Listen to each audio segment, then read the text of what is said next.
Welcome to the Raising Arrows podcast, where we discuss all things large family homemaking and homeschooling.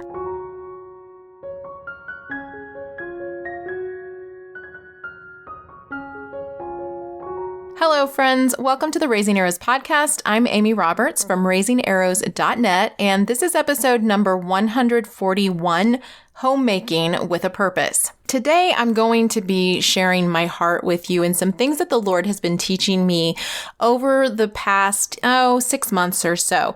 If you remember, my word of the year was home. And I also mentioned on this podcast that I was reading a book, Eve in Exile, and how much I was enjoying that book. And something happened after I read that book. I ran across something online that really solidified everything that I was mulling around in my head and the direction that I believe the Lord is leading me with my own home. As I was reading Eve in Exile, I kept thinking about how much a woman's role had changed in the 1950s. She no longer had to work every day just to survive. She wasn't going out and plucking the chickens and doing the housework and doing the field work and making sure that she had enough put away in the summer in order to survive through the winter. She no longer had that level of intensity of work and that big of a job. Homemaking sort of became less of a job and more of a decorative type of lifestyle. Now, granted, women still had to get food on the table, but the very act of getting the food on the table took on this decorative role that it had never had in the past. It was very utilitarian up until about the 1950s, when technology and innovations and all of that sort of became the norm. After we came out of World War II, all of those things started to become a part of our household. And so women did not have as much of a vested interest and a stake in the actual survival of the household. You will see a lot of ads during that time with women in pearls and heels and dressed to the nines. And the focus for women during that time was more, how do you look for your husband? How does your house look? Are you preparing pretty, presentable meals? And it was very decorative. Like I said, it wasn't very utilitarian anymore, and it became more about what it looked like and less about the job itself. And I think a lot of this decorative lifestyle led to some deep discontent that I see even now today. But back then, this was all fairly new. And I think there were many women, not all, but there were many women who felt like something was missing. It just didn't seem like quite enough. And I think that's why we led into some of these home parties and these women who were consultants for things like Avon or Tupperware. They kept feeling like there was something more that they could be doing. They could be contributing to the survival of their household in a way that wasn't just making sure that it was clean and putting on some pearls.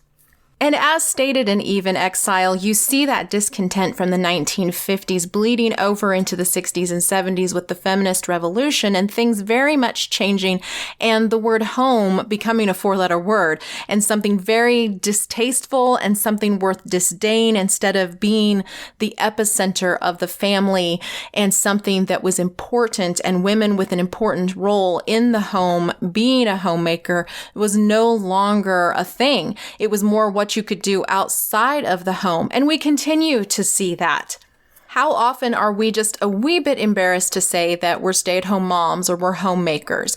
Or we try to come up with some fancy title about domestic engineer or something like that in order to justify and make what we do sound more important than either other people think it is or maybe even than we feel it is. And I think we are at the same turning point in history as we were in the 50s, where there's all this technology and there seems to be very little that we as homemakers have left to do. So we add things onto our plates and we try to prop up the job that we're doing with extras and still get that satisfaction and enjoyment from being a homemaker. Now, one thing that is cautioned in Eve in Exile, and I think it is a very good point, is that there are many people who try to recapture the past. Many women want to think about going back. And so they end up, removing appliances that might be helpful to them. They remove anything that they feel like smacks of modernity. And they try to go back to either Little House on the Prairie days or the 1930s, or clear back to the 1800s and 1700s and on.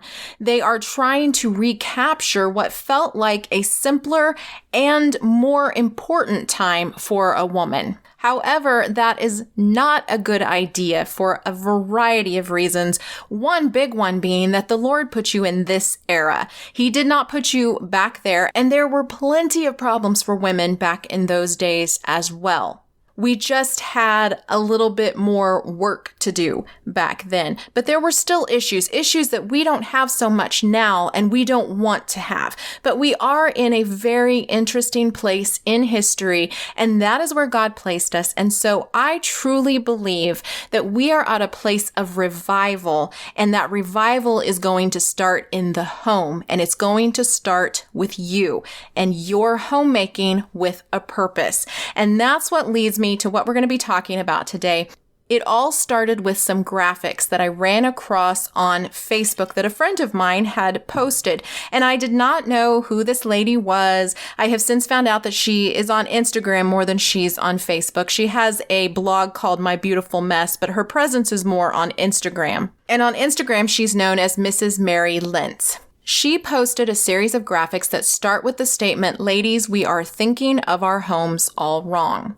And I want to go through these bit by bit and give you some additional thoughts. I will link to the post. I shared this on my Facebook page about a month ago, and it garnered some very interesting conversations, and it was very enlightening and eye-opening. And like I said, this solidified for me all the things that have been mulling around in my head and the things that I want to do with my home and that I feel the Lord is leading me to. And again, I believe that this is the source of revival, not necessarily in churches at large, but that it needs to begin in the home. The hearts need to be changing in the home. And one of the things we can do as homemakers is begin to have a working household, a working home. And what does that look like? So the first thing she says is social media has changed our perceptions of how houses should look. Our houses were never intended to be perfectly curated with seamless aesthetics and luxe finishes at every turn. We all kind of know this one. We have been saying this for years and years, that Pinterest-worthy home, or we don't look like a magazine spread in Better Homes and Gardens. We say that almost off the cuff. We don't even think about it anymore because we know deep down that that is not what our home is supposed to look like or will ever look like. And sometimes we kind of laugh it off and say, oh, well, I'm never going to look like that because I have all these kids or I homeschool or whatever. But I think we still have in the back of our minds this idea that we maybe should look like that. Our homes should have that appearance, or someday maybe it will. If I just choose the right paint colors and the right furniture, everything will turn out well. And I'll tell you where it has gotten me, and I can't even believe I'm going to say this because I have drilled this into my own head over and over and over again, that real life homeschooling and homemaking does not look like the pages of Pinterest or Instagram. But what gets me are the homeschool accounts on Instagram, the ones that have the white walls and the white furniture and the fantastic lighting. And they're these beautiful shots of sometimes children doing things and sometimes nobody doing anything, just staged photos of bowls and a sink and some pretty flowers on the windowsill. And I'm thinking, okay, first of all, I don't have a windowsill. Secondly, I do not have white walls and white furniture. And thirdly, I don't have very good lighting in my home. So when I take photos for the blog and for Instagram and my real life homeschooling and homemaking world, you are not getting that pretty of a shot. It is just not what my real world looks like. Now, I will tell you, I love my home. I love the warmth of the beige walls and the quilts and the dark furniture and the dark fireplace and the animals on the walls and all of the things that go with living in a home that looks more like a lodge than a French farmhouse. It's just not the aesthetic that we have. It's not what's comfortable to our family. But does it look good in photos? Well, in my opinion, it's not as beautiful as those homeschool accounts that have the white furniture. And as many times as I tell myself that that's their aesthetic and part of it is probably staged, I still sometimes look at my Instagram feed and feel less than. But let me say that again. I look at my Instagram feed and I feel less than. That is a ridiculous way to measure my worth. So yes, in many ways, I have watched these other Instagram accounts. Some of them are homemaking, some of them are homeschooling, and I feel like my photos are never quite good enough. But I will tell you this, they are real. There is nothing staged about the photos that I put on Instagram. They are very, very real. They are our real life. And yes, my walls are beige and the colors in this home are warm, not cool. They don't photograph as well, but they are real. But that shouldn't matter. I should not feel like I have to justify to anybody what photos are on my Instagram account. Again, ridiculous way to measure my self-worth. And not that I really think that's what I'm worth, but I do see my profile, my Instagram feed as less than some of these other accounts, which again is just ridiculous. And so if you are finding yourself sort of feeling jealous or wishing that your home looked like so-and-so's home, really think hard about where that is coming from. Because we really need to stop comparing ourselves with ourselves and recognize the individuality that God has created in each of our families. And you are actually in charge of your family. How many times have I said this? You are in charge of your family, not any other family out there. God gave you these children, this husband, this household, this home for His glory. It doesn't matter what the latest trend in paint color and carpet and furniture is, because at the end of the day, all of that stuff changes and rotates and comes and goes. What really matters is the heart of the home. Are you glorifying the Lord? And from there, we can create a home that has purpose. So the next graphic that she put together says, our house isn't a museum, it's a tool for ministry. Our houses are working houses, not museum exhibits. They nurse the sick, welcome strangers, and feed families. For the Christian, the house is an extension of the church. This one was profound for me.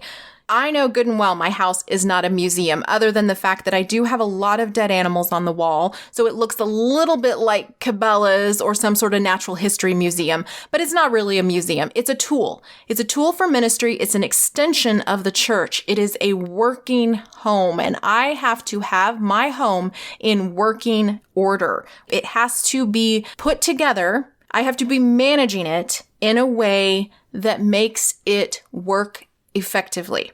Now, right out of the gate here, you might find yourself thinking hospitality. You're thinking of people outside of your home. But I would encourage you to think about the people inside of your home. Like she said, your home nurses the sick and feeds families. She also mentioned welcoming strangers, but let's focus on the people that are in your home.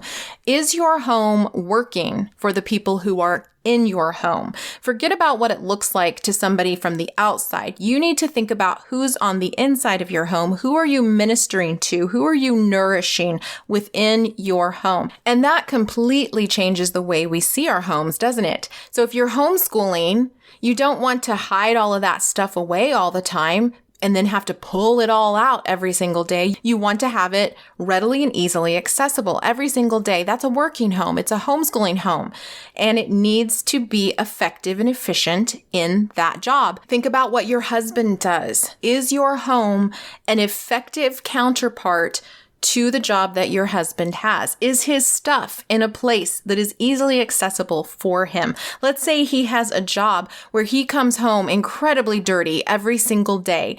Do you have a working system for him to get those boots off and get those clothes off and get them straight to the washer and get those things cleaned up? Are you taking care of cleaning those things? Or is your husband taking care of them? And is there a way for him and you to do that very effectively and efficiently? Is your home working for the people that are in it? If someone gets sick, Are you able to care for them because you have supplies set aside? You have a place for them. You have blankets and pillows, and you know exactly what you need to do. You have a protocol in mind for each illness that you may encounter. And then, yes, absolutely, we can talk about hospitality after that, but focus first on your family. And then we go to people on the outside who may be coming into our home. Do you have a place for guests? In our home, we have always tried to have some place that is designated for guests. We have a sofa bed in our living room, and we also have what used to be a guest room, but now holds our 18-year-old daughter. And she simply vacates the room and lets guests stay in her room. She changes out the sheets and makes it nice and tidy for them. But it is a designated place. No matter how small our house has been, we have always had a designated place where guests can stay if they need to stay the night. I am also currently working hard to put together a menu list and always have items on hand that I can easily put together for a meal for anyone who may show up at our house during a meal time. If you've listened to my stockpiling podcast, that is one of the big goals of my stockpile, is to make sure that there is food that at any given time can be put together to feed extra people. Another thing we have been doing lately is inviting families over to just fellowship and play. We've always done that, but I'm trying to be even more purposeful about that. And then also letting certain groups from the church meet at our home. We have a nice big living room. It's a great place to get together, but you know what? We are getting ready to have dinner at some friend's house from church, and they have a very small home, and there is going to be 18 of us crammed into their house. But they did not shy away one bit from having us over. So don't think you've got to have some huge space.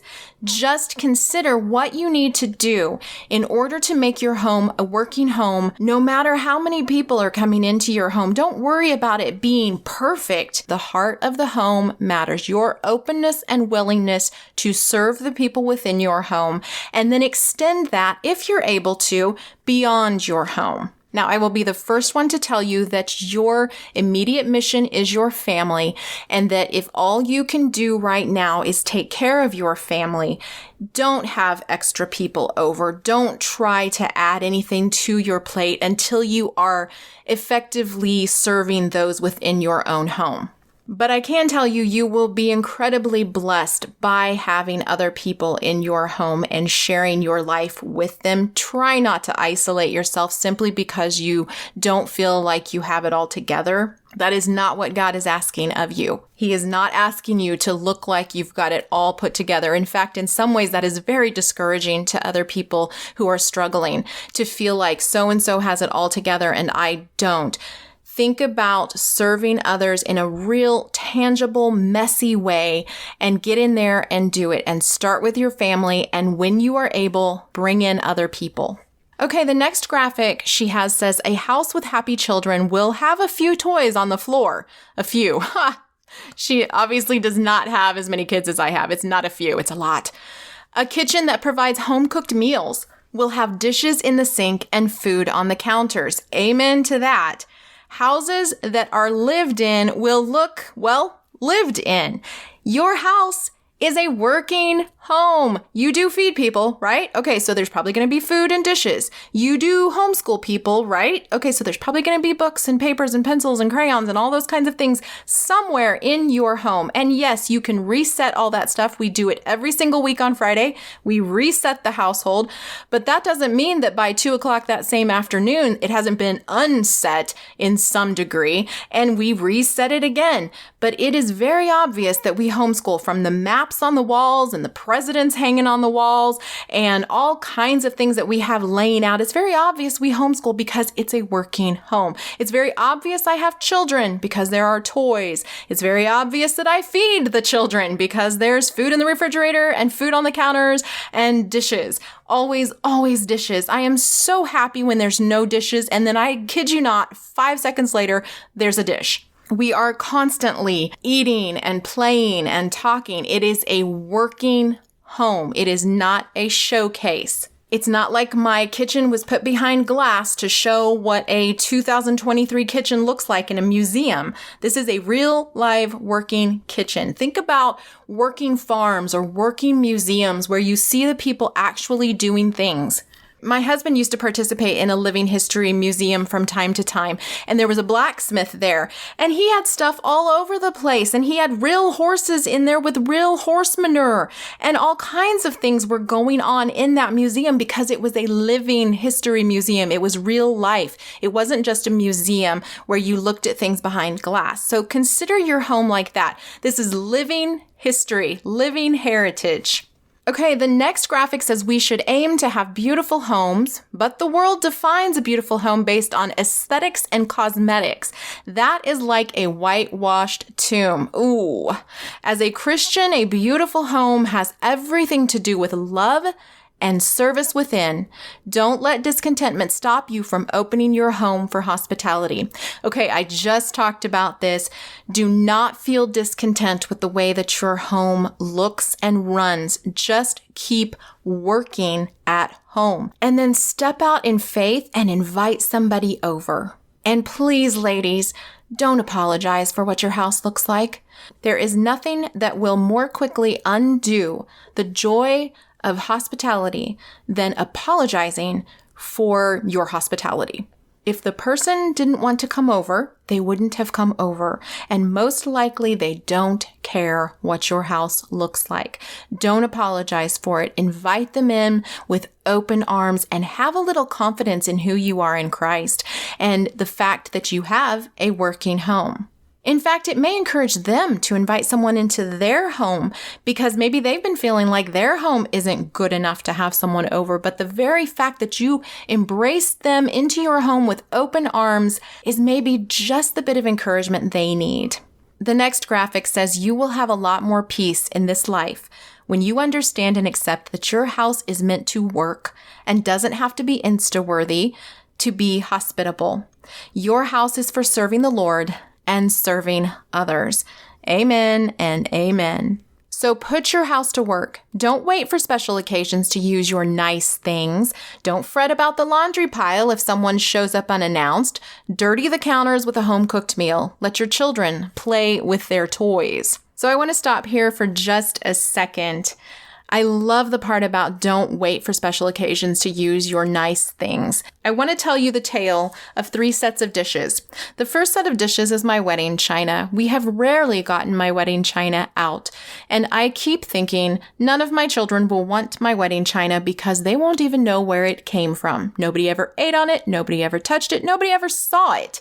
So why would my kids want my wedding china? So because it is a pattern that looks a little bit Christmassy, I have started getting it out at Christmas and letting the children use the china. Now, granted, my youngest is 6, and so she has gotten to the place where she is careful with the china and is not quite so apt to break something. But let your older children use whatever nice dishes you have and let the younger children eat off of plastic or paper plates until they can manage to eat with the nice china. Now, I know that is a special occasion, but I'll also tell you about another set of dishes I have. I have Franciscan pottery in the October pattern. I absolutely adore these dishes. And for years and years and years, these are the dishes we used for everyday use. Now, in recent years, some of them have had some pretty major wear and tear, and so there was a time period there where my third set of dishes came in, and that is Corelle. Yes, that unbreakable or almost unbreakable Corelle that every large family household should have. But this inspires me to get those dishes out more often. Think about what things your children are going to want as an inheritance.